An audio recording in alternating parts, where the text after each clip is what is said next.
Proses pembersihan material banjir bandang dan tanah longsor di Kabupaten Aceh Tamiang, Aceh terus dilakukan.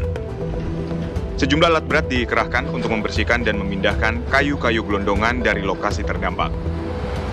Menteri Pekerjaan Umum Dodi Hanggodo meninjau langsung proses pembersihan lumpur dan kayu gelondongan di Pondok Pesantren Darul Mukhlisin, Desa Tanjung Karang, Aceh Tamiang. Untuk mempercepat proses pembersihan material banjir bandang dan tanah longsor, Menteri PU akan menambah alat berat. Kalau di Tamiang ada sekitar 22 alat berat dan 10 dump truck. Tadi kan mungkin ada yang lihat ya, ada beberapa alat berat kita yang disampaikan lagi dulu, tapi itu masih kurang, kita akan tambah lagi alat beratnya ya, kita akan tambah lagi.